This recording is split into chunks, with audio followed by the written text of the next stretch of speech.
সেই পুলিশ প্রশাসন গত 16 বছরে যেভাবে ছিল সেভাবে এখনো আছে। কেন তারা মামলা নিচ্ছে না? কেন তারা রিপোর্ট চিঠি গেলে তারা ডেথ সার্টিফিকেট চিঠি গেলে কেন তারা টাকা চাচ্ছে? আমার ভাই কেন বারবার সিন্ডিকেটের মুঠোনো হবে? এই সিন্ডিকেট কেন আপনারা বুঝতে পারছেন না? আমরা আপনাদেরকে বলতে চাই,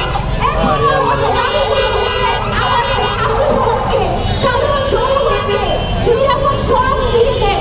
এখনো আমাদের সিন্ডিকেট যেগুলো ছিল সেই সিন্ডিকেটগুলো আপনারা প্লিজ সংস্কার করুন, আমার বোনকে যারা হসপিটালে অ্যাডমিট তাদেরকে আপনি কিভাবে সান্ত্বনা দিবেন আমাদের জানা নাই।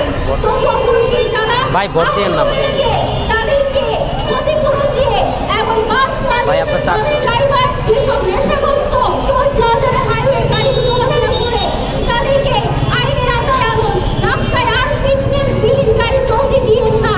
আমাদের কথাটা, আমাদের দাবিগুলো শুনুন। আমরা সাধারণ শিক্ষার্থী ভাই মাইকগুলো একটু নিচে করেন, চেয়ার হাতে বাস্তবায়ন করতে যাচ্ছি। দয়া করে আমাদের দাবিগুলো বাস্তবায়ন করে দিন। এই যে আপনার বাইরে অ্যাক্সিডেন্ট হয়েছে, পুলিশের কাছে কি আপনারা গিয়েছিলেন অথবা মামলা নিয়েছিলেন? সেই বিষয়টা ক্লিয়ার করুন। হ্যাঁ, পুলিশের কাছে অবশ্যই গিয়েছে। তারা দাবি করতে চাচ্ছে না, তারা মামলা নিচ্ছে না, তারা ডেথ সার্টিফিকেট ব্যাপারে তারা টাকা চাচ্ছে। আমার ভাই তো বলে গেছে যে কত টাকা লাগবে সে টাকা দিবে, তবুও সে রিপোর্ট যে রিপোর্টটা সেটা দেখ, ডেথ সার্টিফিকেটটা দেখ, আমরা মামলা করব।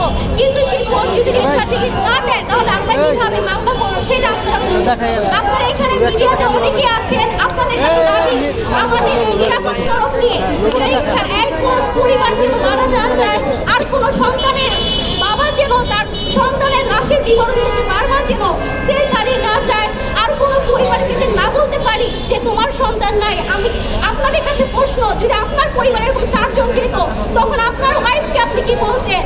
কিভাবে জবাব দিতেন? আমি আমার বোনকে তো জবাব দিতে পারছি না, তার সন্তান মারা গেছে, তার বাবা মা, তার মা নাই, তার বোন নাই, সেই প্রশ্নের উত্তর আমরা কিভাবে তাকে দিব? সেটা কি আপনাদের কোনো মিডিয়া কর্মীর কোনো ভাইয়ের কাছে জানা আছে? কেন এখনো সেই পুলিশ